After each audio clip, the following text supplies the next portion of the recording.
Wisconsin River Valley, 1882. In the late autumn sun, which held more light than warmth, men built against the coming cold. They raised walls of hewn timber, their movements efficient, practiced, a shared rhythm of frontier survival. They notched logs, packed mud and moss into the gaps, and raised roofs that could bear a burden of snow, all except one. Tomasz Lewandowski moved to a different rhythm. His work was not with the axe, but with the earth itself.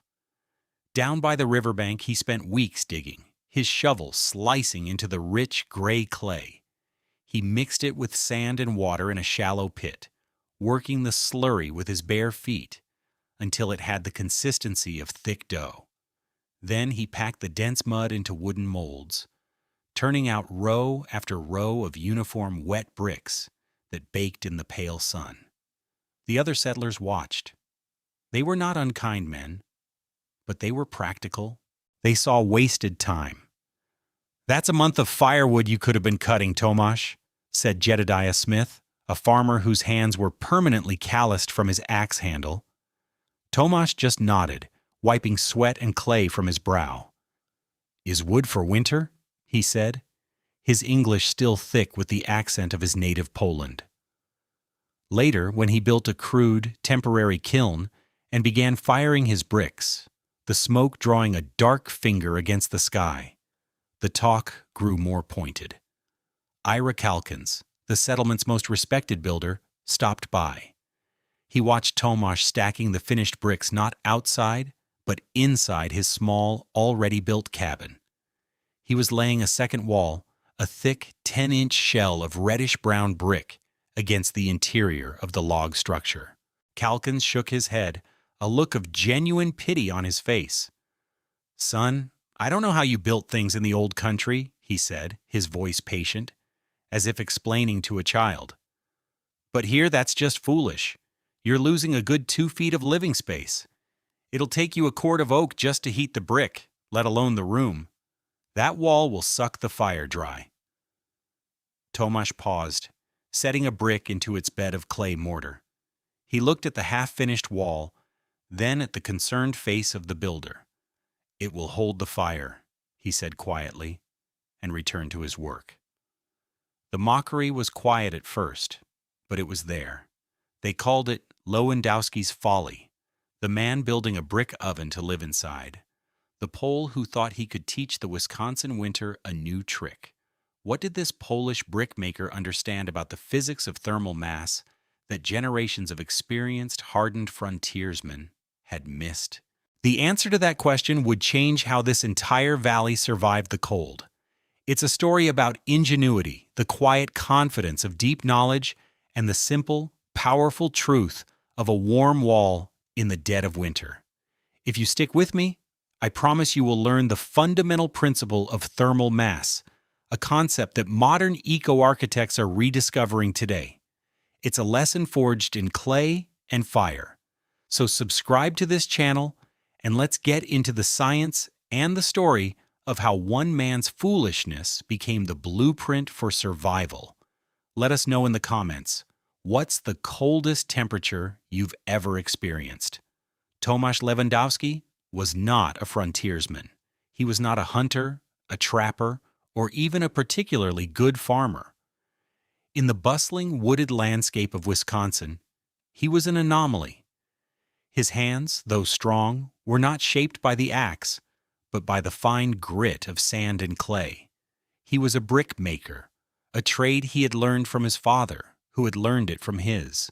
His world in Poland had been one of measured heat. He understood the slow, patient heart of a kiln, the precise temperature at which clay vitrified into something permanent.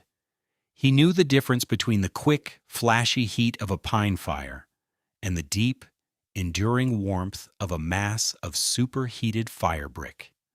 His vocabulary was not of board feet and saw cuts, but of thermal inertia, heat soak, and the slow, graceful curve of cooling. He and his wife, Elżbieta, had come to America with their 2 small children, Jan and Zofia, seeking land and a life they could build with their own hands. They arrived with little more than their skill and a desperate hope.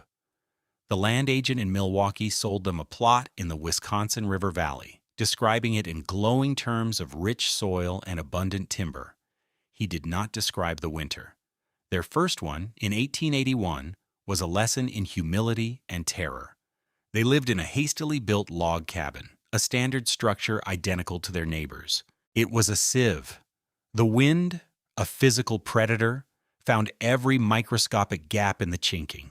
It slipped through the seams where the roof met the walls and poured in under the door.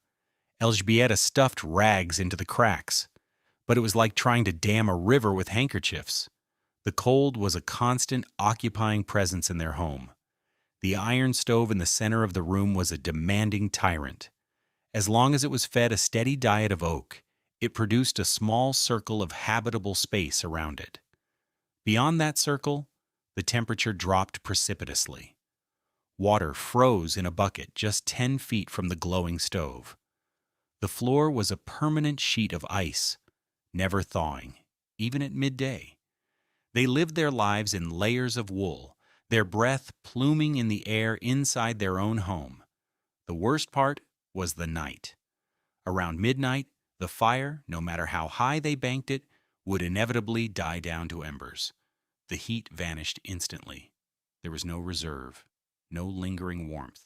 The cabin's temperature would plummet, seeking to equalize with the brutal cold outside. Tomasz and Elżbieta would wake to the sound of Zofia coughing, a dry, rasping sound that echoed the scraping of frozen branches against the roof. They would sleep huddled together under every blanket they owned, their bodies pressed together for shared warmth. And still, they shivered. The cold was relentless. It wasn't a single event. It was a grinding, weeks-long siege that wore down their spirits and their health. By March, Tomasz knew they would not survive another winter like that. He had the land, but he did not have a home. He had shelter, but he did not have warmth. He looked at the logs of his cabin, the supposed pinnacle of frontier construction, and saw only failure. The problem wasn't the logs. The problem was the air. The conventional wisdom of the Wisconsin frontier was sound, but incomplete. A well-built log cabin, with thick, seasoned timbers and tight chinking, was an excellent defense against wind. Wood is a decent insulator. A thick oak log has an R value of around 1 per inch, meaning an 8-inch wall provided about R8 of insulation. This was far better than a stone or simple clapboard house. The settlers understood insulation. They knew how to slow the transfer of heat from inside to outside. Ira Calkins could build a cabin so tight you couldn't slip a knife blade between the logs. But what Calkins and the others misunderstood was the difference between slowing heat loss and storing heat. Their cabins were like canvas tents. When you have a fire going, it's warm. The moment the fire stops, the warmth is gone. The air inside the cabin, which holds very little heat energy, cools down almost immediately. The log walls themselves, while slowing the escape of that heat, have very little capacity to absorb and hold it. They are a barrier, but they are not a reservoir. This is the failure of low-mass construction in a cold climate. Heat is generated, warms the air, and then immediately begins its journey to the outside. To stay warm, you must constantly generate more heat, which meant a relentless, back-breaking cycle of cutting, splitting, and burning wood. Families like the Schmidts, neighbors to the Lewandowskis, burned through 20 cords of wood in a single winter. Their days were consumed by the battle for BTUS, a battle they could only fight to a draw, never win. The physics of their suffering was simple. The stove heated the cabin through convection, warming the air, which then circulated, and radiation, sending out infrared waves that warmed surfaces directly. But the air, with its low density, couldn't store this energy. The wooden walls, floors, and sparse furniture had some mass, but not enough to act as a significant heat sink. So, when the stove went out, the radiative source was gone. The warm air quickly lost its energy through the insulated but low-mass walls. The result was a home that was never truly, deeply warm. It was a space that was merely less cold than the outside, and only then with constant effort. Floors remained frigid because the warm air rose to the ceiling, a phenomenon known as thermal stratification. The settlers' feet were always cold. Condensation, or frost flowers, would form on the interior walls and nail heads, where the warm, moist air from their breath and cooking met a surface cold enough to freeze it on contact. It was a sign that the wall itself was nearly as cold as the outdoors. This was the reality they accepted as normal. It was the price of living in Wisconsin. They saw the problem as needing a bigger fire, not a different kind of house. Tomasz Lewandowski, however, saw the house itself as the problem. He wasn't going to fight the cold with more fire. He was going to teach his house how to hold it. The work began in earnest in late August. Tomasz chose a spot on the riverbank where the spring floods had exposed a deep, rich vein of gray clay. He dug hundreds of pounds of it, hauling it back to his homestead in a wheelbarrow. He built a puddling pit, lined with timber, and spent days mixing the raw clay with water and a specific measure of sand he'd hauled from another bend in the river. This wasn't just mud, it was a recipe he knew by heart. The sand provided aggregate strength and prevented the finished bricks from cracking during firing.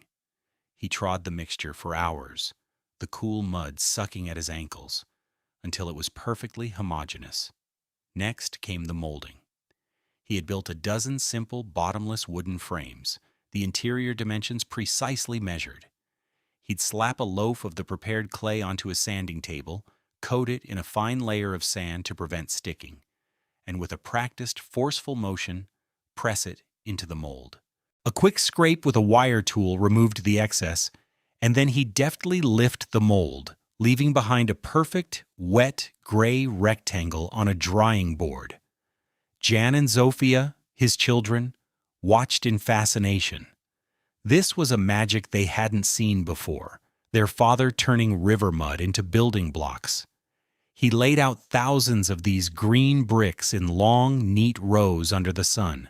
For 2 weeks they cured, slowly turning from a dark, wet gray to a lighter, dusty shade. Then came the most critical part, the fire. He constructed a temporary clamp kiln, a structure almost as impressive as the cabin itself. He carefully stacked the dried bricks into a massive cube, leaving channels and fire tunnels throughout the interior. He walled the outside of the stack with already fired bricks from a test batch, plastering the exterior with a thick layer of mud and clay to insulate it. He left openings at the bottom for stoking the fires and a small hole at the top to act as a chimney. For 3 days and 3 nights, he fed the kiln. He started with a small, slow fire to drive out the last of the water vapor, a delicate process where heating too quickly would cause the bricks to explode. Then, he gradually increased the heat, feeding cords of hardwood into the fire tunnels until the entire stack glowed a menacing cherry red, visible even in the daylight. The temperature inside the clamp approached 1,800 degrees Fahrenheit. This was the moment of transformation, where clay, sand, and fire fused into a new material, dense, hard, and permanent. The other settlers saw only a colossal waste of firewood. "He's burned more wood on those mud pies than I'll use before Christmas," Marcus Thorne, a timberman, remarked to Ira Calkins. They stood at a distance, watching the shimmering heat distort the air above the kiln. Calkins nodded grimly. "And now he's going to put it all inside his house. He's building his own tomb, I tell you, a cold one." After a week of cooling, Tomasz dismantled the kiln. The bricks that emerged were a tapestry of color, from rich terracotta to deep purplish brown, a sign of the varied temperatures within the clamp. They were heavy, dense, and rang with a clear, metallic sound when struck together. They were perfect. Now, the final stage. Inside his cabin, he began laying the inner wall. He mixed a mortar of clay, sand, and lime. Starting from the floor, he laid a course of bricks, leaving a 1-inch air gap between the brick and the interior log wall. Course by course, the shell grew. It was slow, meticulous work. Each brick was buttered with mortar and carefully tapped into place. He built arches over the single window and the door. The interior of the cabin shrank, becoming darker, more cave-like. Ira Calkins made his final appeal when the wall was halfway up. He stepped inside, the space already feeling cramped. "Tomasz, look at this," he pleaded, gesturing at the shrinking room. "Your wife won't have room to turn around. And I'm telling you, that brick is a heat thief. You'll light your stove, and all the heat will go straight into that wall. Your family will freeze before the room even gets warm. It's just not how it's done." Tomasz ran his hand over the rough, warm-colored surface of his work. He looked Calkins in the eye. "The wall is not a thief," he said, his voice calm and certain. "The wall is a bank. You give it heat, and it gives it back, slowly."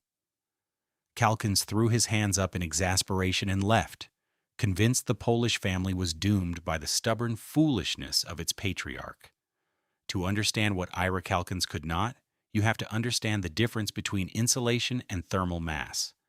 It's the most important concept in building for extreme climates, and Tomasz Lewandowski understood it in his bones. Insulation, measured by its R value, is a material's resistance to heat flow. Wood, wool, moss, and trapped air are all good insulators. They act like a dam, slowing down the rate at which heat escapes your home. The log walls of a standard cabin were an attempt at insulation. They slowed the leak, but the leak was still there. As soon as you stopped adding heat with the fire, the house immediately began to cool. Thermal mass, on the other hand, is a material's ability to store heat energy. It's measured by a property called specific heat capacity. This is the amount of energy measured in British thermal units, or BTUs, required to raise the temperature of 1 pound of a material by 1 degree Fahrenheit. Water has a very high specific heat capacity, air has a very low one, and dense materials like stone, concrete, and brick have a very high one. Think of it like this. Your stove is a faucet, and heat is the water. An insulated, low-mass cabin is like a bucket with a small hole in it. As long as you keep the faucet on, the bucket stays full. The moment you turn the faucet off, the bucket quickly drains through the hole. A high-mass cabin, like the one Tomasz was building, is like a bucket with a giant, heavy sponge inside it. When you turn on the faucet, the water fills the bucket, but it also soaks deep into the sponge. It takes longer to fill. This is what Calkins correctly observed. It would take more energy to heat the cabin up initially, because you had to heat not just the air but the entire mass of the brick wall. You had to charge the thermal mass. But here is the magic. Once you turn the faucet off, the bucket of air begins to drain. However, the saturated sponge now begins to slowly release all the water it has stored, keeping the bucket full for hours and hours. The brick wall was Tomasz's sponge. It was a heat battery. Let's look at the numbers. A single one of Tomasz's bricks weighed about 4.5 pounds. His inner shell contained roughly 4,000 bricks. That's 18,000 pounds of dense fired clay lining his home. The specific heat of brick is about 0.22 BTUs per pound per degree Fahrenheit. To raise the temperature of that entire wall by just 1 degree, it had to absorb nearly 4,000 BTUs. To raise its temperature from a chilly 40 degrees Fahrenheit to a comfortable 70 degrees Fahrenheit, the wall had to soak up 120,000 BTUs of energy from his stove. This is a tremendous amount of energy. But once stored, it doesn't vanish. The wall, now warmer than the air in the room, begins to radiate that heat back into the living space. It becomes a gentle, massive, room-sized radiator. It releases its stored energy not in a quick rush, but over a period of 8, 10, even 12 hours. It smooths out the wild temperature swings of the frontier cabin. The fire could die down to embers at midnight, but the 18,000-pound wall, still glowing with stored warmth in the infrared spectrum, would continue to heat the home until morning. It broke the tyrannical cycle of constant fire stoking. Tomasz wasn't just building a wall, he was building a new climate. November brought the first frosts, and by early December, the Wisconsin winter had settled in. But it was in January of 1883 that the true test arrived. A mass of Arctic air, what the old-timers called a hard freeze, descended on the valley. For 18 consecutive nights, the temperature did not rise above minus 20 degrees Fahrenheit. The wind was a razor. Trees groaned and cracked in the forest, their sap frozen solid. It was a killing cold, the kind that found any weakness and exploited it without mercy. In the Calkins cabin, life became a miserable cycle of stoking the fire and huddling close. Despite his tight construction, the cold was winning. Ira and his wife slept in shifts, one of them always awake to feed the stove. They hung blankets over the door and the single window, but the drafts were insidious. The floor was so cold that standing on it for more than a few seconds was physically painful. Their world had shrunk to the 5-foot radius around the pot-bellied stove. A few hundred yards away in the Lewandowski cabin, a different reality was unfolding. During the day, Tomasz kept a brisk, but not roaring fire going in his stove. The brick walls drank in the heat, feeling pleasantly warm to the touch. The air in the cabin was stable and still. By evening, he would let the fire die down to a bed of coals. And then, the wall would take over. The contrast was stark. Outside, the temperature plummeted to minus 22 degrees Fahrenheit. The air so cold, it felt sharp in the lungs. Inside Tomasz's cabin, the temperature held steady at 65 degrees Fahrenheit all night long. There were no drafts because the 1-inch air gap between the brick and the logs acted as an additional layer of insulation, and the radiant heat from the wall neutralized any cold air that might have seeped in. The domestic warmth was proven in small, revolutionary ways. One evening, Elżbieta mixed a batch of bread dough. In any other cabin, it would have frozen solid within an hour. She placed the wooden bowl on a small bench near the brick wall. In the morning, it had risen beautifully, a perfect, pillowy dome, ready for baking. The constant, gentle warmth from the thermal mass had created a microclimate where life could flourish. Jan and Zofia played on the floor, not in heavy coats, but in simple wool sweaters. The floor itself, made of thick planks, laid over the earth, was drawing warmth from the base of the brick walls. It was no longer a source of cold, but a neutral, comfortable surface. They had defeated the winter. The crisis came for Ira Calkins on the 12th night of the freeze. The metal handle on his coal scuttle, weakened by the extreme cold, snapped. He was trying to bring in a load of precious coal to supplement his wood, and the bucket clattered to the frozen ground, spilling its contents. He had no spare. He needed to borrow one, or his fire would be dangerously low by morning. The closest neighbors were the Lewandowskis. Swallowing his pride, he bundled himself in his heaviest coat and walked the short distance, the snow squeaking like styrofoam under his boots. He knocked on the door, expecting to see a family huddled in misery, their foolish brick experiment having failed. Tomasz opened the door, and the first thing that hit Calkins was not a blast of frigid air, but a wave of calm, steady warmth. It was startling. He stepped inside, and the difference was so profound it made him dizzy. There was no roaring fire in the stove, only a low bed of glowing embers.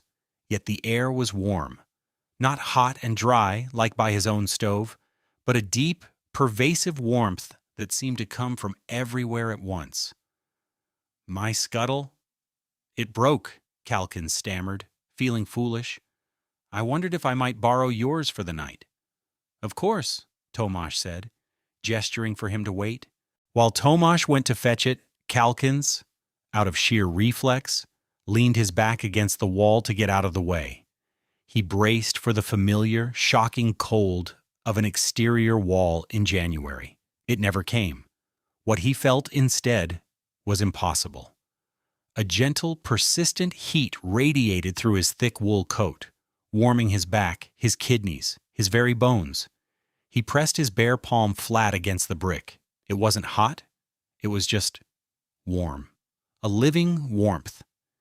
He looked at the stove, then at the wall, and in that instant, his entire understanding of how a house worked was shattered. He saw a damp child's coat hanging on a peg near the wall. "That'll be frozen stiff by morning," he said, making an observation based on a lifetime of experience. "No," Elżbieta said softly, smiling.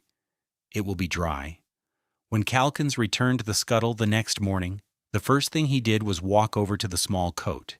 He touched it. It was perfectly, impossibly dry, and soft to the touch. The slow, radiant heat from the wall had gently evaporated all the moisture overnight. No fire had been needed. The proof was undeniable, tactile, and final. He looked at Tomasz, at the quiet brickmaker who had endured the community's doubt.